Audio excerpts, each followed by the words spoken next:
And going back to kind of your presenting actually stuff, how did you get into that? Was that like a natural, like you said, you just poetry first and did that? Was it a natural segue for you to go into presenting? How did you fall into that? Um, Presenting came through when I came out of uni. I wanted to write. I did a work experience with the Times newspaper. Hmm. I did one with Total Film magazine. I did another one with Start Your Business magazine / Start Your Business TV. I then realized that maybe journalism is not as dynamic as I thought it was.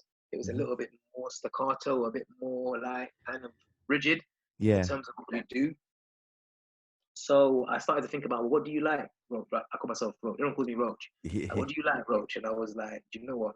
I love music. So I was like, let me try and see if I can start writing for music platforms. Hmm. So I found some online guys. I found stuff that was like, up and coming. Started doing that. And then one of the guys that I was writing for, I told them it would be a great idea to go to a movie premiere and film it. And they were like, yeah, because at the time, like urban platforms weren't really doing that yet. Mm. So they managed to get the access. They went down to this film that was coming out. That was Anotherhood. I don't know if you remember that movie, Yeah, of Anotherhood. course, With I binged that film. yeah. And so we went down there, and they said, Aaron, you should come as well. I said, there's no problem, I'll come as well. When I get down there, they're like, go in front of camera. I was like, no, I don't do that. I don't go in front Yeah. of camera. It turned into an argument back and forth. And then in the end, I said, you know what? I'll just do it as a favor to you. And when I did that, it just really worked. And that started off my presenting career. After that, I started doing a lot of hosting live on stages, hosting music nights, open mic nights, just hosting in general. I think hosting was really what kind of set me apart in terms of my presenting ability, because I don't think people realize that hosting a live stage and presenting is two different disciplines. Like Mm. presenting, you've got a camera, you can say, cut, let's do that again. Hosting is live on the stage. It's like theater acting and Yeah. film acting. When you're on a stage, there's nowhere to hide, bro. Like you have Yeah. to get it right on the spot every night, whatever it might be. And I think that's where my career, that's where it started to happen. And I started to believe that maybe I could do something. Because in my journey, if I'm really honest with you, I've had people in my journey that had more faith in me than I had in myself. Mm. That's happened a lot in my journey. To be honest, my whole journey's been like that. But I think at that point there, I started to realize, maybe I do have something here that I can use. And I started to push towards it. Yeah, you really do, bro. I mean, who I was going to ask actually, who has helped you the most in your journey, do you feel? If I'm really honest, a guy called AJ Kaczynski Mhm. is his real surname. He Yeah. used to go by AJ Power. He's the person who first put me. Well, firstly, he directed a short film that I did when I first came out of uni, and that short film was really quite successful at the time. Actually, it was quite popular, and it also led on to a lot more things for me. And then he took me from that and said, "I like the way that you speak. There's something about you.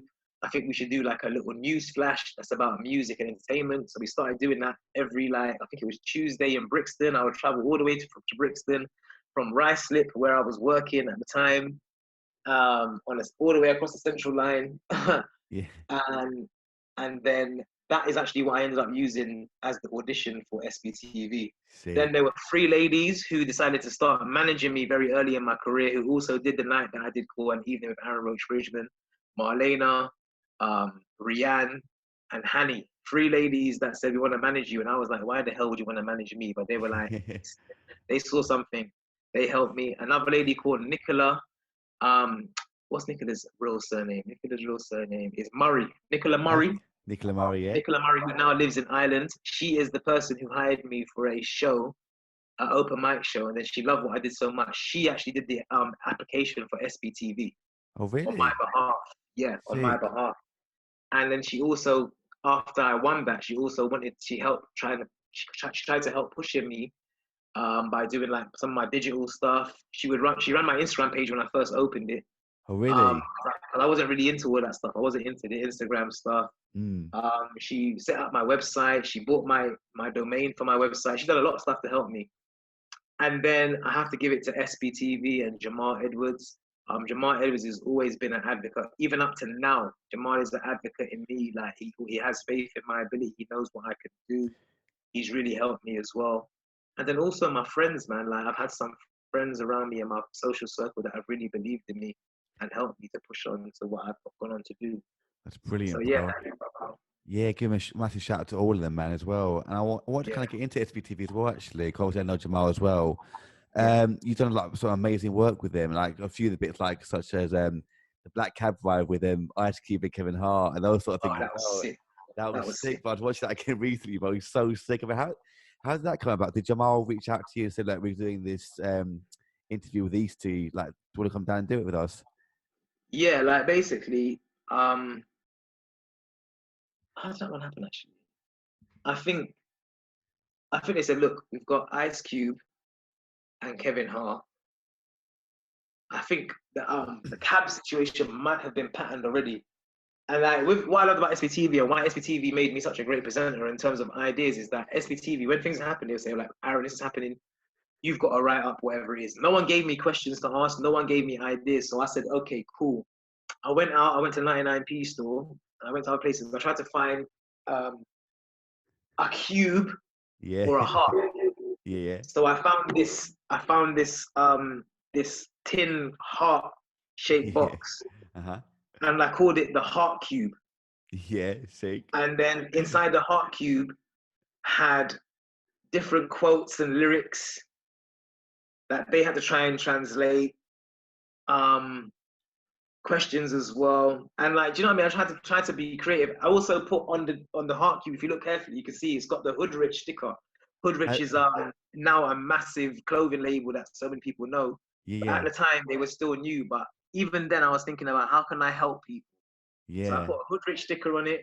I put Nines' lyrics in there, like loads of different kind of like yeah. UK So rapper lyrics in there. And I made them have to like try and translate it. Just like that was me. How yeah, can I be out of the box? How can I do something that maybe someone else is not doing? And I was doing that all throughout my career at SB.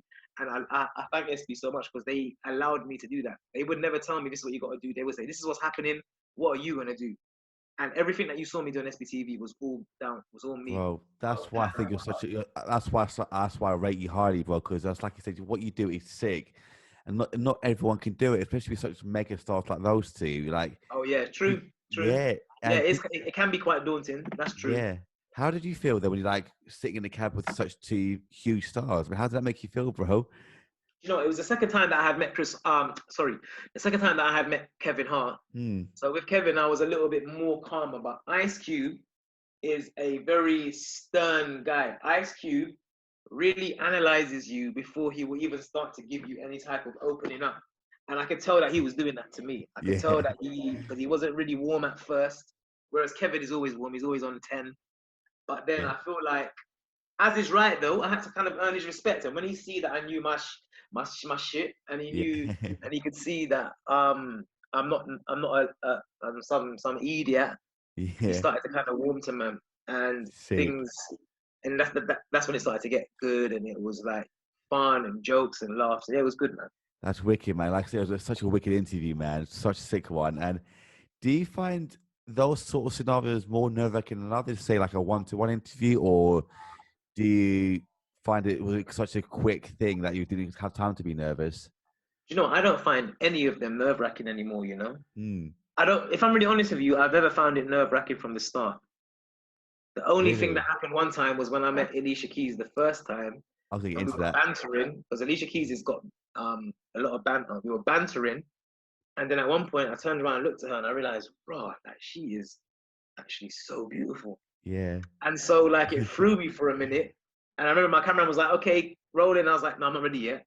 And then Alicia starts laughing. Like Alicia's laughing, trying to banter me. And I was like, all right, Yeah. cool. I was like, now give me 30 seconds. Boom. And I got back into it and we had an incredible interview. Like Alicia's amazing. She's an amazing individual. Such a beautiful soul. So She, easy to talk to. she really is, man. Humble for who she is. Yeah, can I get into that as well? Like how, because that, like I said, I was about to get into that one as well. That's such a wicked interview, but it just flowed so nicely as well. Was that what? Would you say that's one of your favorite interviews that you've done today? That Alicia Keys one? Um, Yeah, I like spending time with Alicia. Like, I like Alicia. Yeah, I would say it's one of my personal favorites.